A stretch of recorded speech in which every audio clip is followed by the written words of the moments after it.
폐해석은 한바위 위에 걸터 앉았는데 9명은 여전히 사형객을 가운데 두고 앉았다. 사형객은 속으로 화가 치밀었다. 너희들이 나를 포위하다니 정말 무례하기 짝이 없는 노릇이다. 나는 너희들의 석 방주를 모를 뿐만 아니라 설사 알고 있다 해도 이와 같이 위협을 한다면 절대로 말할 수 없다. 그는 냉랭하게 웃으면서 하늘을 쳐다보며 무사람들을 아랑곳하지 않았다. 폐해석은 속으로 생각했다. 나의 무림에서의 신분과 직위를 생각한다면 당신이 나에게 이와 같이 오만하게 구는 것은 너무 지나치다. 그러나 이 사람의 무공이 뛰어나고 수단이 악랄하다는 소문은 귀에 못이 박히도록 들어왔다.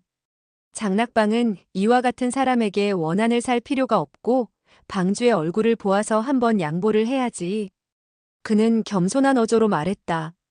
사 선생, 이 일은 본래 패방의 집안일이지만 어쩔 수 없이 귀하에게 부탁을 하는 것이외다. 사 선생께서 석 방주를 만나게 해준다면 우리 형제들은 다시 사 선생에게 사과를 드리겠소. 따라온 8명은 한결같이 속으로 생각했다. 폐 의원이 저토록 겸손한 태도를 짓는 것은 보기 드문 일이다. 사형객의 무공이 아무리 높다 해도 우리 9사람이 힘을 합친다면 그를 두려워할 필요가 어디 있겠는가. 하지만 그가 방주의 친구라면 감정을 사서는 안 되겠지? 사형객은 냉랭한 어조로 입을 열었다. 폐 의원, 당신이 강호에서 명성을 떨친 호거림을 알고 있어. 군자일어는 중천금이라는 말이 있어. 당신은 내 말을 고지 듣지 못하겠다는 것이오? 폐해석은 그의 말투에 노기가 서려 있는 것을 느끼고 속으로 경각심을 돋우었다. 황송하신 말씀이요. 사형객은 다시 말했다. 폐 의원이 하는 말만 말이고 이 사형객의 말은 개가 짖는 소리로 들리는 것이요. 나는 당신네들에게 석 방주를 본 적이 없다고 말했어. 그런데도 귀하는 믿지 않는군. 설마하니 당신은 성실한 군자이고 이 사 아무개는 거짓말만 하는 소인배란 말이오? 그렇지는 않겠지? 폐해석은 연신 기침을 하며 말했다. 에헴, 사 선생, 너무 지나친 말씀이외다. 이 형제는 사 선생을 평소 앙모해온 터이외다. 그리고 패방의 형제들도 사 선생을 존경하고 있는데 어찌 그와 같은 말씀을 하시오? 그는 잠시 여유를 두었다가 다시 말했다. 조금 전 사 선생이 신공을 익히고 있는 것을 보았소. 지금은 한창 바쁘니 우리들에게 패방의 방주를 만나보게 할 여가가 없는 것 같군요. 뭇 형제들이 각기 헤어져 찾아보도록 하겠소이다. 이 점을 사 선생은 이해해 주시기 바랍니다. 사형객은 대뜸 안색이 푸르락불그락해졌다. 폐 의원은 이 사 아무개의 말을 믿지 않고 마천회에서 마음대로 행동하겠다는 것이요? 폐해석은 고개를 흔들었다. 지나치신 말씀이외다. 말씀드리기 부끄럽습니다만 장락방의 방주님이 실종되어 남에게 만나뵙게 해달라고 간청을 했다는 소문이 강호에 퍼지면 사람들의 비웃음을 사게 될 것이외다. 우리들은 다만 찾아보려는 것뿐이니 사 선생께서는 너무 의심하지 마십시오. 그는 잠시 여유를 두었다가 다시 말했다. 마천에는 산이 험준하고 숲이 우거져 매우 고즈넉하고 조용한 곳이라 할 수 있습니다. 따라서 10중 8구 패방의 석 방주가 모르고 이 마천에로 올라온 모양입니다. 사 선생께서는 수도에 전념하시어 미처 유의하지 못한 모양이지요. 말은 이렇게 하면서도 그는 자기네들을 석 방주에게 데려가지 않는 것을 매우 무례한 일이라고 생각했다. 사형객은 자기 나름대로 다시 생각을 해보지 않을 수 없었다. 이 마천에에 그들의 무슨 개떡 같은 방주가 있을 턱이 없다. 이 작자들은 무례하게도 방주를 찾는다는 구실을 내세워 기세등등하게 올라와서 소란을 피우려고 하는 것이 아니겠는가? 이 사 아무개가 이 자들의 건방진 행동을 내버려 둔다면 강호에서 체면이 서지 않을 것이다. 그는 지금 형세가 매우 불리하다고 생각했다. 폐해석의 오행육합장은 무림에서도 명성이 대단했다. 그 혼자라면 물론 마음에 둘 것이 없겠으나 다른 8명의 고수를 합친다면 좀처럼 상대하기 어려웠다. 더군다나 장락방의 고수들 상당수가 이미 마천에로 올라와 사방에 몸을 숨기고 있다가 기회를 보아 손을 쓸지도 모른다는 생각이 들었다. 이때 머리에 떠오르는 생각이 있어 그는 서북 쪽으로 시선을 돌리고 놀란 빛을 띠었다. 동시에 그는 입으로 하는 소리를 냈다. 9명의 장락방의 고수들도 그의 시선을 따라 눈길을 옮겼다. 사형객은 갑자기 몸을 움직여 미 향주의 곁으로 다가서더니 그의 허리에 찬 장검을 뽑아들려고 했다.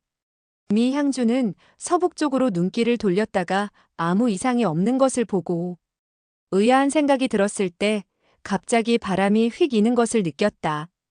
그는 즉시 사형객이 자기 앞으로 다가선 것을 알아차리고 오른손을 재빨리 검자루로 가져갔다. 그의 솜씨는 사형객의 솜씨보다 빠른 것 같았다.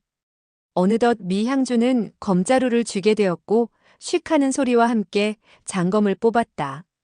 그러나 눈앞에 푸른 광채가 번쩍이는 순간 미 향주는 옆구리가 살짝 마비되는 것을 느끼고 곧이어 등 뒤에 장렬하는 고통을 느꼈다. 사형객의 왼손 식지가 이미 그의 혈도를 짚어버린 것이었으며 오른손 5손가락으로 그의 등 뒤를 움켜잡은 것이다. 원래 사형객이 서북 쪽을 바라본 것이 바로 그들을 유인하려는 계책이었던 것이다. 또 미 향주의 검을 뽑으려는 것도 적을 유인하는 계획에 불과했다. 미 향주는 오로지 한마음으로 검자루를 쥐려고 했던 것이라 옆구리와 뒷등을 자연히 노출했다. 그렇지 않다면 그의 무공이 상대방보다 못하다 해도 1초의 제압을 당하지는 않았으리라. 사형객은 과거 미 향주가 대비노인을 상대로 싸우던 것과 귀두도로 그 어린 거지의 머리칼을 자르던 광경을 보고 그의 검법이 매우 신랄하다는 것을 알았다. 평소 검법이 빠른 사람들은 방어에 빈틈이 있다는 사실을 알고 있는 그는 모험 삼아 한 번 손을 썼던 것인데 아니나 다를까 성공을 하게 된 것이다. 이때 사형객은 빙그레 웃으며 입을 열었다. 미 향주. 실례하오. 미 향주는 노기를 얼굴에 가득 띄웠으나 몸을 꼼짝할 수가 없었다. 폐해석은 아연해져 물었다. 사선생, 어떻게 하겠다는 것이오? 정말 우리들에게 패방의 방주를 찾도록 허락하지 않겠다는 것이오? 사형객은 싸늘히 말했다. 당신네들이 이 사아무개를 죽이기는 그렇게 쉽지 않을걸. 적어도 몇 사람의 목숨을 바쳐야 할 것이오. 폐해석은 쓴웃음을 지었다. 우리들은 사선생과 아무런 원한이 없는데 어찌 해를 입힐 마음을 품고 있겠소? 더군다나 사선생의 탁월하신 무공을 잘 알고 있는 우리들이 감히 어떻게 사선생께 해를 입힐 마음을 품을 수 있겠소? 고통을 자초할 뿐이 아니겠소? 그는 잠시 여유를 두었다가 다시 말했다. 우리 미 형제를 놓아주시오. 사형객이 1초에 미 향주를 사로잡아 버리는 것을 보고 그는 속으로 여간 탐복하지 않았던 것이다. 사형객은 오른손으로 미 향주의 등 뒤에 있는 대추혈을 쥐고 있었다. 장력을 약간 내뻗기만 한다면 대뜸 그의 신맥을 끊어놓을 수 있는 상태였다. 이와 같은 상태에서 그는 넌지시 말했다. 여러분들은 즉시 마천에서 내려가 주시오. 그러면 이 사아무개는 미 향주를 놓아주겠소. 폐해석은 말했다. 아래로 내려가는 것이 뭐 그리 어렵겠소? 오시에 내려간다면 신시에 다시 올라올 수 있을 것이오. 사형객은 안색을 굳히며 말했다. 폐의원, 당신이 굳이 이 사아무개를 귀찮게 하는 이유는 무엇이오? 폐해석은 말했다. 이유가 뭐냐고요? 그와 같이 반문을 한 그는 자기네 사람을 한번 돌아본 후 다시 물었다. 여러 형제들, 우리들은 왜 여기까지 왔소? 그를 따라 산을 올라온 나머지 7명은 일제히 대답했다. 우리들은 방주님을 뵙고자 하는 것이며 방주님을 맞아 총타로 데리고 돌아가려는 것이지요. 사형객은 노해 부르짖었다. 그러니까 여러분들은 당신네들의 방주를 내가 숨겼다는 것이요? 폐해석은 담담한 어조로 말했다. 그 가운데 사정은 우리로서는 방주님을 만나보기 전에는 그 누구도 함부로 추측할 수 없을 것이요. 그는 한 우람한 체구를 가진 중년의 사내를 향해 다시 말했다. 운향주, 당신은 맏형제들과 사방을 돌아보시오. 그리고 방주님을 배웁거든 즉시 나에게 연락해 주시오. 그 운향주는 오른손에 한 쌍의 나는 당극을 쥐고 있었는데 폐해석의 말에 고개를 끄덕였다. 명을 받들겠습니다. 그는 큰 소리로 외쳤다. 여러분, 폐 선생께서는 명을 내리셨습니다. 우리들은 모두 방주님을 뵈러 갑시다. 그러자 다른 6명이 일제히 외쳤다. 예. 그들 7명은 뒤로 몇 걸음을 물러서더니 몸을 돌려 숲에서 빠져나갔다. 사형객은 상대방 한 사람을 제압했으나 장락방 무사람들이 조금도 미 향주의 안위를 마음에 두지 않고 자기들 마음대로 행동을 취할 뿐 아니라 전혀 꺼리는 눈치가 없고 또 폐해석 한 사람을 옆에 놓아두어 자기를 감시하는 것을 보고 재빨리 궁리를 했다. 그 소년이 현철령을 나에게 넘겨준 것이 강호를 발칵 뒤집어 놓았다. 장락방에서 이 자들을 내보내 방주를 찾겠다는 구실로 그 소년을 사로잡아 가려는 것이 아닐까?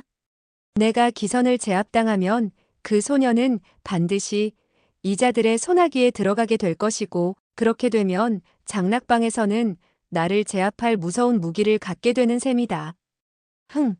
이 사형객이 어떤 사람인데 너희들이 내 집까지 와서 소란 피우는 것을 용납하겠는가? 7명의 사람이 이 자리를 떠나갔으니 손을 써서 사람을 죽일 좋은 기회라 생각했다.